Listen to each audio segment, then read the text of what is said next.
कर्महीन खेती करे, बैल मरे, सूखा पड़े। क्या कुछ ऐसा ही हो रहा है पड़ोसी के साथ? अब पड़ोसी के ऊपर डबल एक्शन हो गया है। जानेंगे जीएसपी प्लस पर खतरा बनाया है। तो वहीं स्क्रीन पर एक आर्टिकल देखिए, जिस आर्टिकल में पाकिस्तान की ये पूर्व राजदूत कह रही है कि अमेरिका अब पाकिस्तान को वैल्यू नहीं देता है। जियोपॉलिटिक्स में बहुत कुछ चल रहा है। एक तरफ ये पीछे पड़े हैं तो वहीं दूसरी तरफ बलूचिस्तान वाले भी पीछे पड़े हैं। और इन सब के बीच में भारत के लिए वर्ल्ड बैंक ने क्यों कहा कि भारत के पास सिर्फ 20 साल है। जियोपॉलिटिक्स में बहुत कुछ चल रहा है। हमेशा की तरह CIS न्यूज नेटवर्क के इस एपिसोड में जानने को मिलेगा बहुत कुछ। आइए जानते हैं इन खबरों को विस्तार से। स्क्रीन पे एक आर्टिकल देखिए, जिस आर्टिकल में पाकिस्तान की farmer ambassador doctor Maliha Lodhi ये कह रही हैं कि देखो अब अमेरिका के लिए ना पाकिस्तान का कोई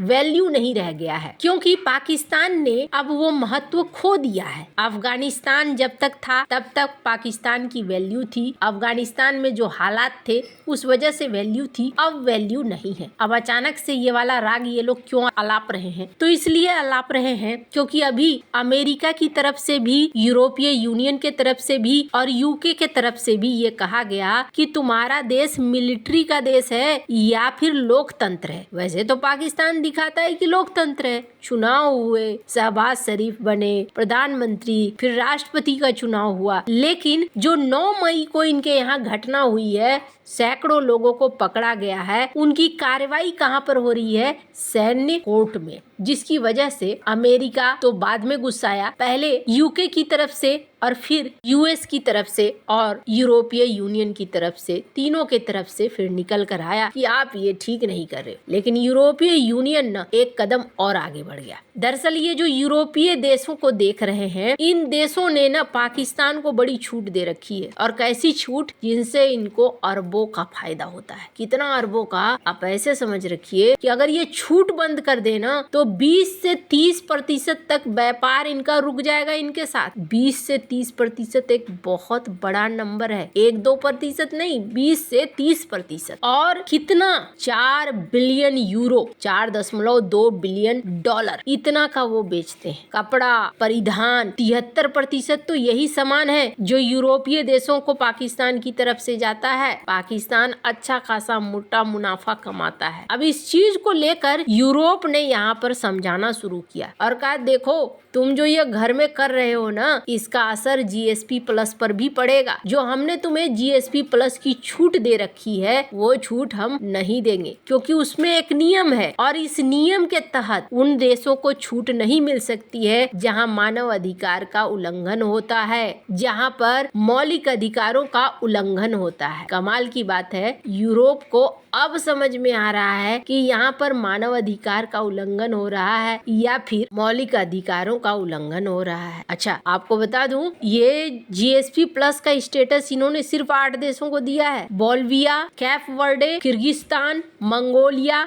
फिलीपींस, श्रीलंका और उज्बेकिस्तान, इसके अलावा पाकिस्तान। अब यहाँ पर कहा जा रहा है कि एक राजनीतिक प्रेशर यहाँ पर बन रहा है। हालांकि इनकी जो प्रवक्ता है जहरा बलूच, उन्होंने कहा कि देखो जी, ये तो हमारे घर का मामला है, हम अपने घर में कैसे चलाएंगे, कौन से नियमों से चलाएंगे, हम क्या बाहर वालों से सीखेंगे, बाहर वाले हमें बताएंगे। पर इनके शहबाज शरीफ कह रहे हैं कि सुनो जी, IMF से लोन ले रहे हैं हम, और अगर ऐसा ही चलता रहा तो इसके परिणाम विनाशकारी हो सकते हैं। लेकिन शहबाज शरीफ बोलकर भी क्या कर लेंगे? असल में तो यहाँ सेना का शासन चलता है। सेना क्या सोचती है वो जरूर मायने करता है। पर एक चीज और कही जा रही है कि क्या पाकिस्तान में कहीं सत्ता वत्ता बदलेगा तो नहीं, क्योंकि इरादे कुछ ठीक नहीं नजर आ रहे हैं। वैसे आपको बता दूं, पाकिस्तान अभी एक और संकट से जूझ रहा है, और संकट ये है कि बलूचिस्तान से गैस पाइपलाइन इनके पूरे पाकिस्तान में फैली हुई है। हालांकि बलूचिस्तान के लोग इसी चीज से खफा हैं कि आप हमारे संसाधनों का इस्तेमाल करते हो लेकिन हमें कोई फायदा नहीं देते हो। अब वहां पर भी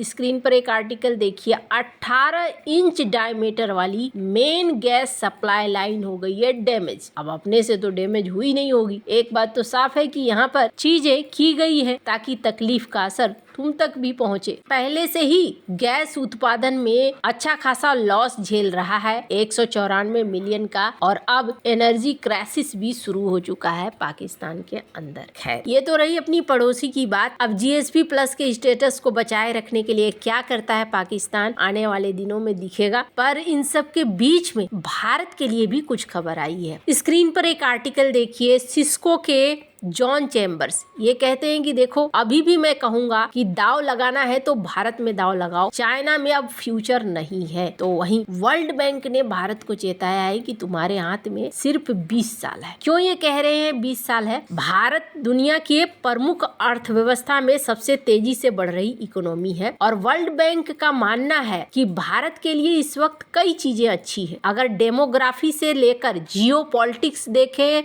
बड़े घरेलू बाजार से लेकर निजी क्षेत्र देखे, हर जगह भारत के लिए अच्छा ही अच्छा है। इन्होंने कहा कि भारत इस वक्त अगर देखे तो भारत के पास मौका है, इनके पास जनसंख्या जवान है, इनके पास इस वक्त जियोपॉलिटिक्स में दुनिया में एक बढ़िया स्थान है, दुनिया इनको बहुत अच्छे से चाह रही है, इनकी वैल्यू भी है। और अगर घर की बात करें तो घर में भी इनका सब कुछ ठीक है, स्थिर है, कोई वैसा गृह युद्ध टाइप का नहीं है जिसकी वजह से दिक्कतें हो। तो यहाँ पर एक पूरा माहौल बन रहा है। भारत को अपना ग्रोथ 6 से बढ़ाकर 8 ले जाना चाहिए। भारत कैसे ले जा सकता है इसको, इसका भी वर्ल्ड बैंक उपाय बता रहा है। इनका कहना है कि भारत को सबसे पहले तो स्किल पे फोकस करना चाहिए कि लोगों के पास वो क्षमता है काम करने का। दूसरा, इकोनॉमिक स्वतंत्रता दिया जाए कि हाँ भाई आप निवेश करो, ऐसा नहीं है कि आपके निवेश के ऊपर ये टैक्स वो टैक्स लगेगा। इसके अलावा एफडीआई व्यापार को खुला रखे। इनका कहना है कि देखिए, अगर अभी बात करें ना तो जनरल मिडिल इनकम वाली इकोनॉमी दुनिया भर में देखिए और भारत को देखिए,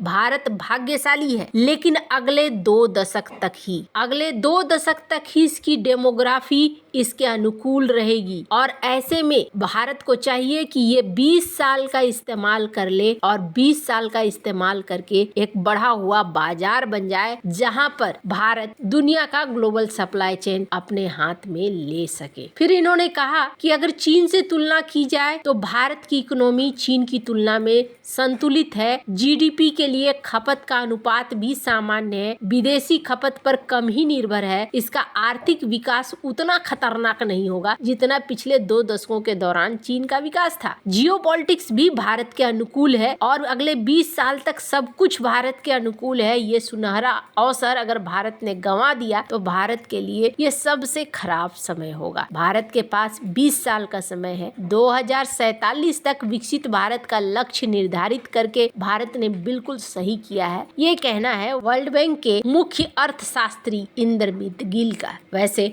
आपको क्या लगता है इन सब मामले में, आपकी क्या राय है, कमेंट कर जरूर बताएं। जल्द मिलते हैं अगले वीडियो में नई खबर के साथ।